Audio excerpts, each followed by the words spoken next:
देशवासी आह्वान करुच्ची A double engine सरकार को तुरंत हटाओ।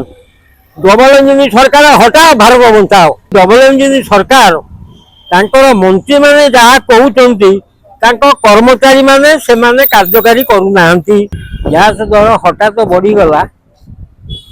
जहाँ हो गैस गुड़िक आम बाहर जो आसूची तेणु निश्चिंत केदिन बढ़ तेणु तापर जो रेट थे से रेट को आसो से बड़ कथा नुह। गैस जदि न मिले लोक जिते बड़े गाँ गहली छाड़ी सहराभिमुखी होती आगु समय आसूची सहर छाड़ी गाँ को पड़े। बर्तमान जो सरकार चली डबल इंजिन सरकार तांकर मंत्री माने जहाँ कहते कर्मचारी माने से माने कार्यकारी करूना।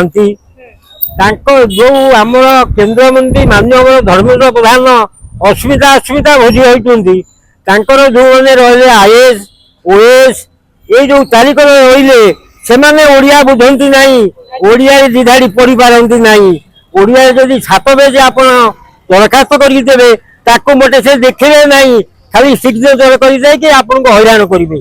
तेणु हठात गैस दर एमती खोला बजार में 3000 टंका किलो 300 किलो 3000 हो जाए किसी दिन पुणी परिवर्तन हम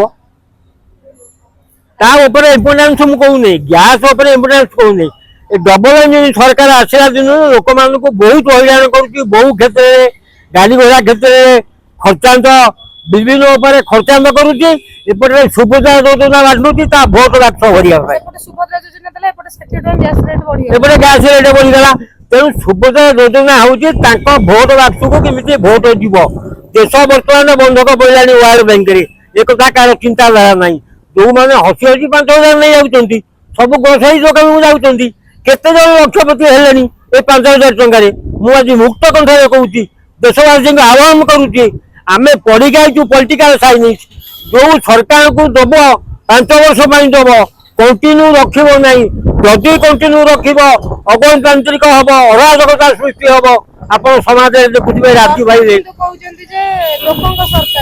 लोक सरकार नुह ये पुंजीराज सरकार जिते बर्तमान युद्ध लगी जाइए जो गैस आसवा कथा आम आसपार ना। तेणु ये जहाँ हो ये आमको साहाଯ୍य बर्तमान करी गैस पठाई हयत ये 15 दिन 10 दिन भितर यार किसी समाधान हम बोली आम आशावादी किंतु कौन आगु को हम भविष्य ताहा आम वर्णना करूँ ना। तेणु मु देशवासी आह्वान करुच्ची ए डबल इंजिन सरकार को तुरंत हटाओ। डबल इंजिन सरकार हटाओ, भारत बंचाओ।